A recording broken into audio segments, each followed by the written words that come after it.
नमस्कार, आप सभी को मैथ बाय सीबीए में आपका स्वागत है। आज हम ट्रिग्नोमेट्री के पार्ट 1 पार्ट 2 पढ़ेंगे। जो पिछला वीडियो पार्ट 1 पार्ट 2 था उसी को आज हम रिव्यू करेंगे।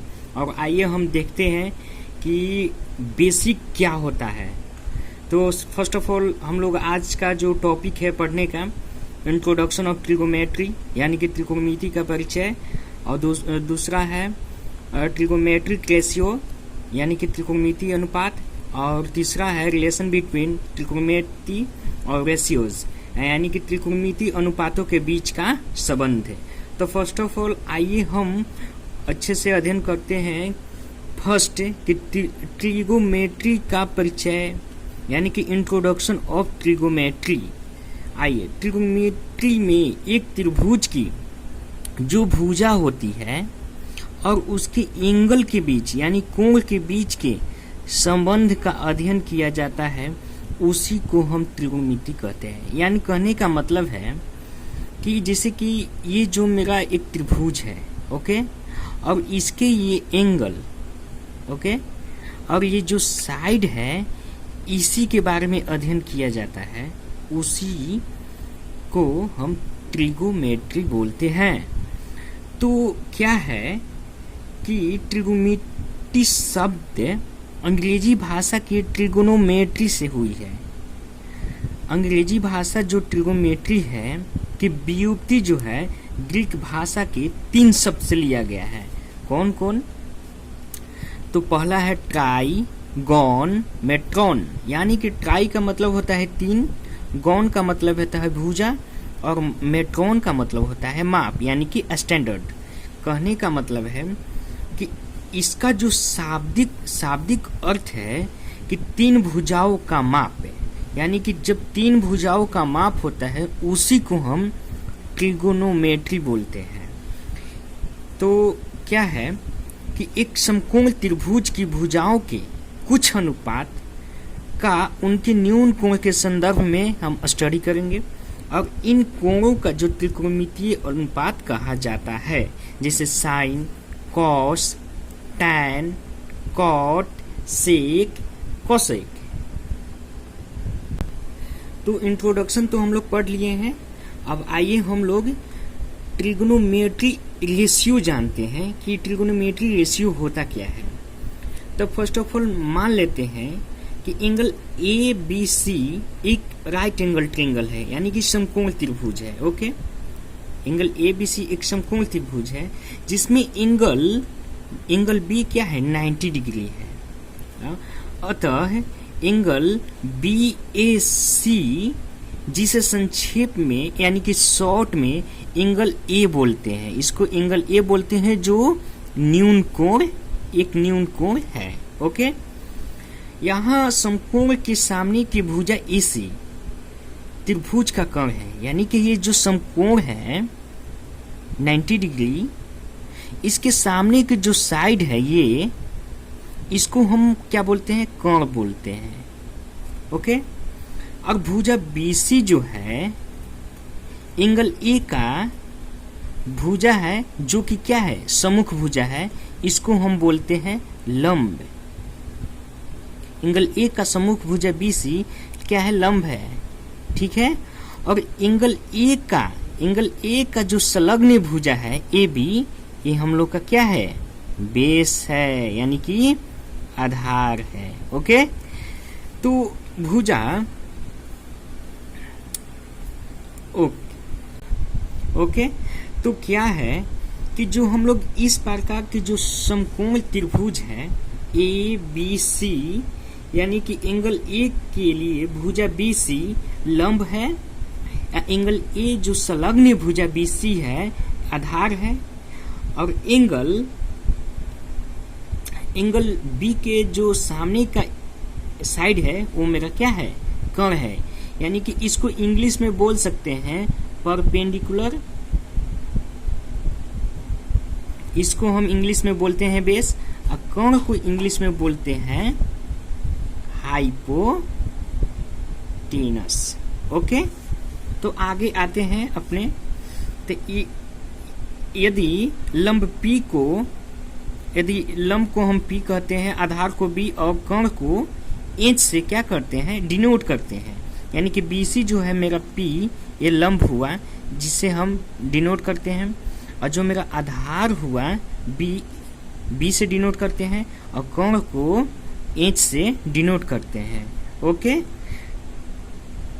तो आइए हम एंगल A के विभिन्न त्रिकोणमितीय अनुपात जानेंगे। ओके, तो देखिए कि त्रिकोणमितीय अनुपात 6 होते हैं।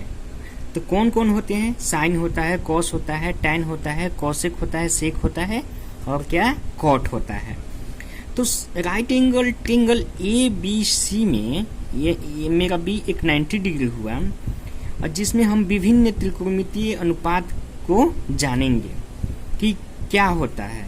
जैसे एंगल A का जो साइन है, एंगल A का साइन, एंगल A का सम्मुख भुजा, एंगल A का सम्मुख भुजा क्या हुआ मेरा, BC। ओके, और कोण एंगल B के सामने का जो साइड है, कोण AC। ओके, तो BC अपॉन AC, यानी कि BC मेरा क्या है, लंब है, और AC मेरा क्या है, हाइपोटेनस यानी कि कोण है। तो साइन A, इसलिए हम लोग साइन A इक्वल टू लंब बटा कोण कहते हैं। ओके, तो हाँ, फिर क्या है कि साइन को पढ़ लिए, एंगल A का कोसाइन। तो एंगल A का कोसाइन क्या है कि एंगल A का सम्मुख भुजा, यानी कि सम्मुख भुजा AB, एंगल A का जो सम्मुख भुजा AB और कोण AC, तो यानी कि एंगल A का कोसाइन जो है ना, AB अपॉन AC होता है। यानी कि AB क्या दिया है मेरा, बेस, और AC हाइपोटेनस, यानी कि बेस अपॉन हाइपोटेनस, यानी कि आधार बटा में कोण। इसलिए हम cos थीटा इक्वल टू क्या बोलते हैं, आधार बटा में कोण। Okay, sine theta equal to लंब बटा में कोण। इसका बहुत ही इम्पोर्टेंट रोल है, आगे चैप्टर में हम लोग ध्यान से पढ़ेंगे। और नेक्स्ट आते हैं 3, एंगल A का ही जो टैजेंट फॉर्म है, एंगल A की जो सम्मुख भुजा है, एंगल A की सम्मुख भुजा BC, एंगल A का जो सम्मुख भुजा है BC, एंगल A की जो संलग्न भुजा AB, एंगल A की सम्मुख भुजा BC, यानी कि एंगल A की जो सम्मुख भुजा है BC। ओके, और एंगल A की संलग्न भुजा AB, वो tan थीटा के मतलब रेशियोज फॉर्म में होता है। जैसे कि एंगल A की सम्मुख भुजा BC और एंगल A की जो है संलग्न भुजा AB, यानी कि BC क्या है मेरा, लंब है, और AB आधार है।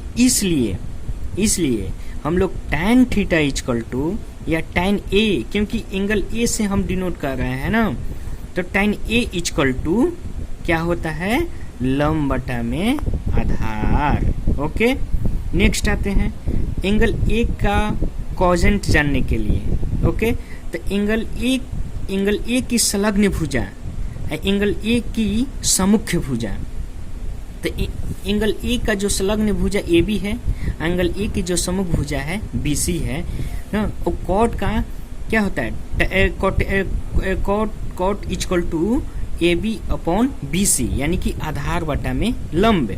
इसलिए हम लोग कॉट A के लिए, एंगल A के लिए कॉट A इक्वल टू क्या हो गया, आधार बटा में लंब। Okay, this is important role of next chapter. Okay, ध्यान से। एंगल A का जो सेकेंड फॉर्म है, यानी कि सेक, क्या होता है कि कोण अपॉन में एंगल A की सम्मुख संलग्न भुजा, तो AC अपॉन AB, यानी कि सेक A इक्वल टू होता है कोण upon Aadhaar.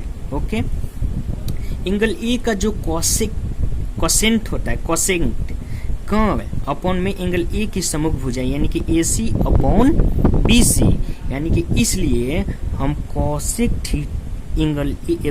A equal to क्या होता है मेरा, कोण बटा में लंब। ओके, आगे आते हैं नेक्स्ट। तो एक बात कहना चाहते हैं कि प्लीज़ अगर आपको ये अच्छा लगे तो इस चैनल को आप शेयर कीजिए, सब्सक्राइब कीजिए और लाइक कीजिए, और ज़्यादा से ज़्यादा कमेंट कीजिए, ताकि मुझे क्या मिले, इनकरेज या एक्साइटेड रहेंगे तब ना अच्छा वीडियो बनाएंगे। और थैंक यू। और आगे आते हैं कि थर्ड पार्ट यानी कि रिलेशन बिटवीन ट्रिगोनोमेट्री रेशियो यानी कि त्रिकोणमितीय अनुपात के बीच का संबंध जानेंगे कि क्या होता है। This is important. ओके, तो ट्रिगोनोमेट्री रेशियो जैसे कि sine A, cos A, tan A, cot A, sec A, cosec A, इसी फॉर्म में हम लोग जानेंगे। तो क्या है कि रेसिप्रोकल आइडेंटिटीज, इसी को जैसे विपरीत स्वर समीकाएं के बारे में हम लोग अध्ययन करेंगे और यहीं से हम लोग का ट्रिगोनोमेट्री स्टार्ट होता है बेसिक से। तो देखिए, first of all first identities क्या होता है कि जो इधर एक पॉइंट हम लोग जान लेते हैं कि साइन ए यानी कि साइन थीटा ले लेते हैं। साइन ए का जो विपरीत फॉर्म होता है अपोजिट या रेसिप्रोकल कॉसिक होता है। अब कॉस का जो रेसिप्रोकल होता है वो क्या होता है, सेक होता है। और टैन का रेसिप्रोकल कॉट होता है। ओके, तो ये इसी से आइडेंटिटीज फॉर्म क्या होंगे, क्रिएट होंगे। आइए क्या देखते हैं। तो हम फर्स्ट ऑफ ऑल ध्यान से देखते हैं कि sine A into cosec A equal to 1 होता है। कैसे होता है तो इस चीज को हम अच्छे से जानेंगे। तो इसको हम मान लेते हैं LHS, इसको मान लेते हैं RHS, यानी कि LHS का मतलब होता है लेफ्ट हैंड साइड, इसको हम बोलते हैं राइट हैंड साइड। तो लेफ्ट हैंड साइड से हम लोग इसको प्रूफ करेंगे कि आखिर sine multiply cosec equal to 1 कैसे होता है। हाउ? तो sine A multiply cosec A LHS से। ओके, तो साइन ए इक्वल टू हम लोग पिछले वीडियो में हम भी पढ़े हैं या अभी पढ़े हैं कि साइन ए इक्वल टू होता है लंब बटा में कर्ण। इसका ऑपोजिट न बोले हैं, यहाँ पर ध्यान दीजिए कि यहाँ पर बोले हैं कि साइन का ऑपोजिट क्या होता है, कोसेक। तो इसका जैसे लंब बटा कर्ण है तो कोसेक का लंब बटा कर्ण है, तो इसका ऑपोजिट क्या हो जाएगा, कर्ण बटा में लंब। तो कर्ण से कर्ण खत्म और लंब से लंब खत्म, तो क्या आ गया 1, जो मेरा RHS की क्या है, इक्वल है। ये फर्स्ट आइडेंटिटीज। इसलिए साइन ए इक्वल टू 1 बटा में कॉसेक ए होता है या कॉसेक ए इक्वल टू 1 बटा में साइन ए होता है। ओके, दिस इज इम्पोर्टेंट, इसको ध्यान में रखना होगा क्योंकि इससे बहुत ही अच्छे क्वेश्चन बनते हैं। और सेकेंड आते हैं आइडेंटिटीज, यानी कि cos A into sec A equal to क्या होता है 1। तो इसको हम क्या लेते थे, LHS, क्योंकि हमको प्रूफ करना है। और इसको हम क्या मानते हैं, RHS। तो इसको लेफ्ट हैंड साइड और इसको राइट हैंड साइड। तो क्या है कि cos A इक्वल टू क्या होता है, हम लोग LHS से लेते हैं। तो cos A इक्वल टू क्या होता है, आधार बटा में कर्ण। और इसी का अपोजिट, क्योंकि यहाँ हम बताए हैं कि cos का अपोजिट सीक होता है। ओके, तो cos का अपोजिट सीक, तो जैसे कि आधार बटा में कर्ण, तो सीक इक्वल टू कर्ण बटा में आधार हो जाएगा। तो आधार से आधार खत्म, कर्ण से कर्ण खत्म, तो क्या गया 1, जो मेरा RHS की क्या है, इक्वल है। ओके, तो यहाँ से फॉर्मूला जनरेट होगा, क्रिएट होगा कि cos A अपॉन 1 बटा में सेक A। ओके, और सेक A अपॉन 1 बटा में cos A।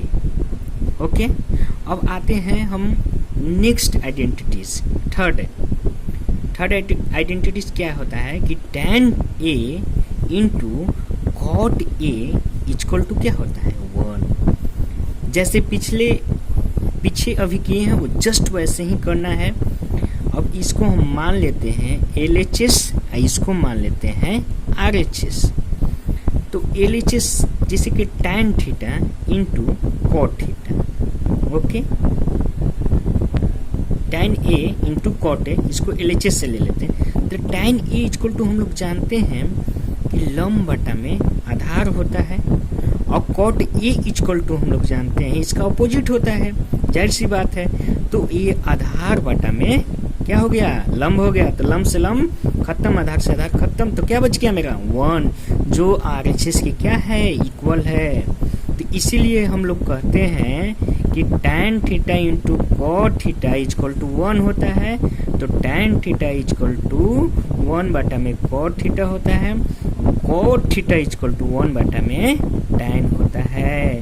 तो इसी चीज को हम लोग ध्यान से जानेंगे, ओके। अब 4 आइडेंटिटीज जानते हैं कि क्या होता है, ओके। तो आते हैं 4, जिसे कि हम लोग जानते हैं कि tan थीटा इक्वल टू होता है क्या, लंब बटा में आधार, ओके, लंब बटा में आधार होता है। तो क्या हुआ है कि इसको हम tan थीटा के साइन कॉस के फॉर्म में इसको क्रिएट करना है। तो हम लोग क्या करेंगे कि जैसे कि इसके जो इस तो tan थीटा इक्वल टू लंब बटा आधार होता है। तो हम लोग tan को साइन कॉस के फॉर्म में क्रिएट करना है।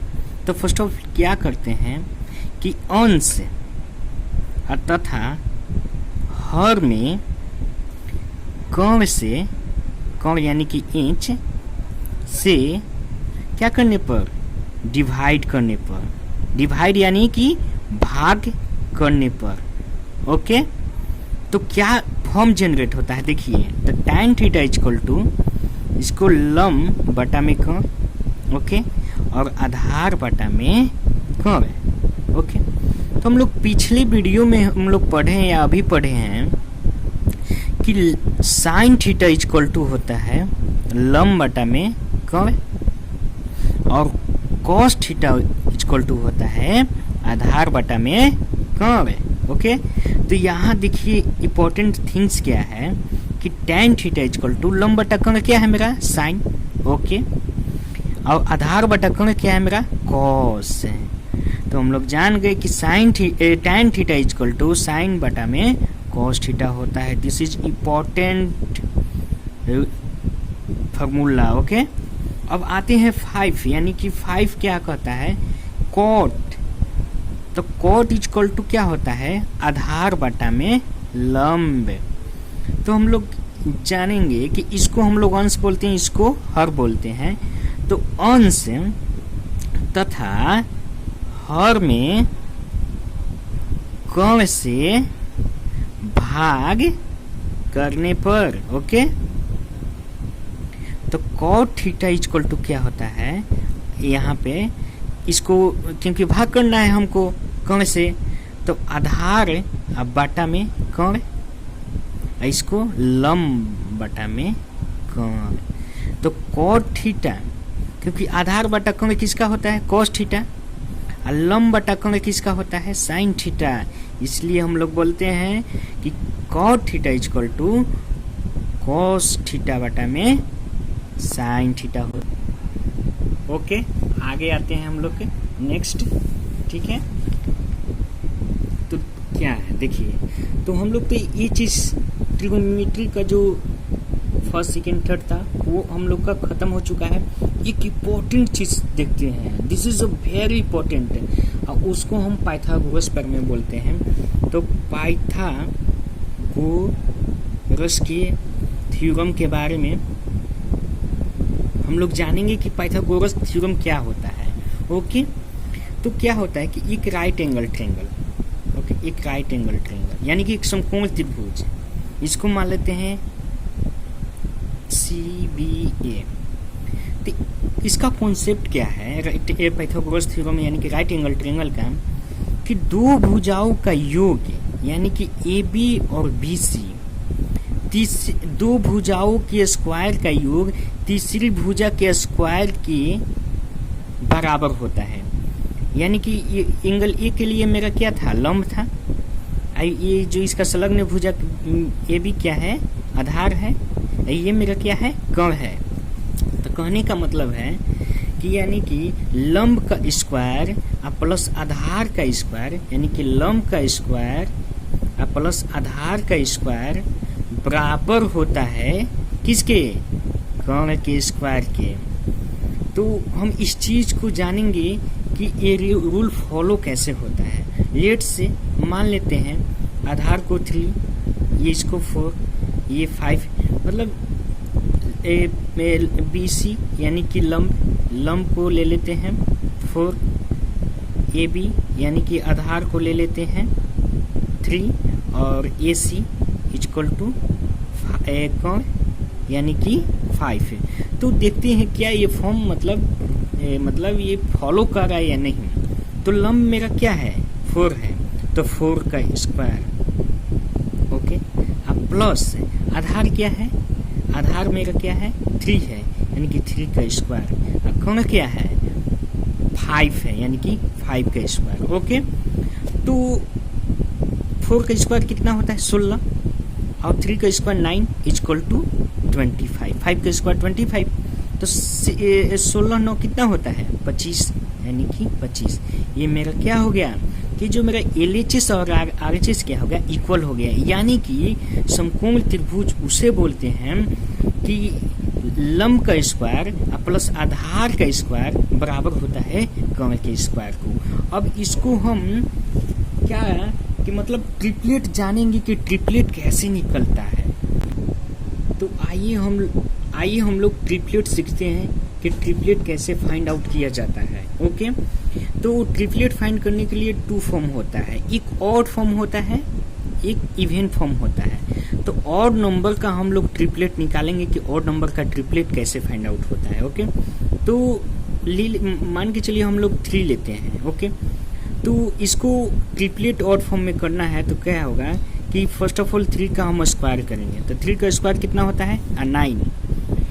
तो इसका हम लोग डिफरेंस जो है 1 होना चाहिए, ऐसे हम तोड़ेंगे कि इसका डिफरेंट 1 होना चाहिए। तो क्या करेंगे कि 9 में से 1 घटा देंगे, क्योंकि यहाँ डिफरेंट 1 चाहिए, तो 8 हो गया। तो 8 को हम 2 पार्ट में इक्वल करेंगे, यानी कि 4 और 4, और जो हम -1 घटाए हैं इसमें से किसी एक में क्या कर देंगे, जोड़ देंगे, क्योंकि हम लोग का डिफरेंस 1 होना चाहिए। तो कितना हो गया, 5 हो गया। तो हम लोग का ट्रिपलेट और नंबर का बन गया कितना, 3 4 5, ओके। इसी प्रकार देखिए फिर से हम बता रहे हैं, अगर नहीं समझ में आया तो, जिससे 5 का हुआ, तो 5 मेरा एक और नंबर हुआ, तो इसका हम ट्रिपलेट निकालेंगे। तो 5 को क्या करते हैं, स्क्वायर करते हैं। तो 5 का स्क्वायर कितना होगा, 25। इसके बीच का जो डिफरेंस होना चाहिए 1 होना चाहिए। डिफरेंस का मतलब अंतर 1 होना चाहिए। तो 25 में से 1 घटा देंगे तो कितना होगा, 24 होगा। जो हम लोग 24 को 2 पार्ट में इक्वल करेंगे तो 12 यानी कि 12। और जो -1 हम घटाए थे किसी एक में ऐड कर देंगे तो कितना हो गया, 13। तो 5 12 13, ये क्या हो गया, मेरा ऑड नंबर का ट्रिपलेट बन गया। तो ऑड नंबर का हम लोग ट्रिपलेट जान गए। इतना इम्पोर्टेंट है कि आप लोग इसको अच्छा से मतलब ध्यान से पढ़िएगा और देखिएगा। अब आते हैं हम इवन नंबर का ट्रिपलेट कैसे निकालते हैं। This is important, okay. तो क्या है कि इवन नंबर का ट्रिपलेट निकालने के लिए हम लोग क्या करेंगे कि डिफरेंस क्या होना चाहिए, डिफरेंस 2 का होना चाहिए। 2 का मतलब है कि आइए जैसे कि 8 हो गया, 8 हो गया क्या, मेरा एक 8 इवन नंबर हुआ। तो इसका हम ट्रिपलेट निकालने के लिए इसको स्क्वायर फॉर्म में करते हैं। तो 8 का स्क्वायर फॉर्म कितना हुआ, 64, और 64 को हम 2 से डिवाइड कर देंगे तो कितना हुआ, 32। अब 32 को ऐसा हम लोग को ब्रेक करना है, मतलब उसका डिफरेंस होना चाहिए 2, यानी कि कितना होना चाहिए, 2 डिफरेंस होना चाहिए। तो इसमें से हम 2 घटा देंगे तो कितना हो गया, 30 हो गया। अब 30 को 2 पार्ट में इक्वल करेंगे, 2 पार्ट में, तो 30 का 2 पार्ट इक्वल में करेंगे तो ये 15 हो गया। और जो हम 2 घटाए थे उसमें किसी एक में 2 जोड़ देंगे, ठीक है। तो हम लोग का इवन ट्रिपलेट हुआ 8 का, 8, 15, 20। इसीलिए हम लोग कहा जाता है कि 8, 15 और 17 है। ओके, ये क्या हो गया, इवन नंबर का ट्रिपलेट हो गया। एक और देख लेते हैं, चलिए, जैसे कि 6 हुआ। ओके, तो 6 का सबसे पहले इसका स्क्वायर फॉर्म लिखेंगे। कितना हुआ, 36, और 36 को 2 से डिवाइड कर देंगे तो कितना हुआ, 18। ओके, और 18 को इस फॉर्म में ब्रेक करना है कि इसका डिफरेंस क्या होना चाहिए, 2 होना चाहिए। तो 2 होना चाहिए। ओके, तो इसमें से 2 घटाएंगे तो कितना बचा, 16। तो 16 को 8 लिखेंगे क्योंकि इसको 2 पार्ट में ब्रेक करेंगे, इक्वल पार्ट में, तो 8 होगा। 8 होगा और इसमें से क्या करेंगे कि 2 को ऐड कर देंगे किसी एक में, तो कितना हुआ यहाँ पे, 10। तो हम लोग का 6 का जो ट्रिपलेट इवन नंबर जो 6 है, इसका ट्रिपलेट कितना हुआ, 6, 8 और 10। ओके, तो आज का मेरा सेशन यहीं पे एंड होता है। और मैं एक बात कहना चाहता हूँ कि भाई आप सब खुश रहो और अच्छे से पढ़ो और इतना मेहनत करो कि आने वाले समय में every competition face out, only for study कीजिए, तन मन धन से कीजिए और अपनी आत्मा से कीजिए। आप जरूर आगे जाइएगा और 100% गारंटी है। और आप जिंदगी में कुछ नहीं रखा है, मन से पढ़ो, पढ़ाई करो और सब कुछ होगा। प्लीज़ शेयर कर दीजिए, लाइक कर दीजिए, कमेंट कर दीजिए और नेक्स्ट वीडियो देखने के लिए सब्सक्राइब कीजिए और बेल आइकन को दबा दीजिए ताकि आपके पास बहुत ही जल्द वीडियो पहुंचे। थैंक यू, धन्यवाद, बाय बाय, जय हिंद, जय भगवान।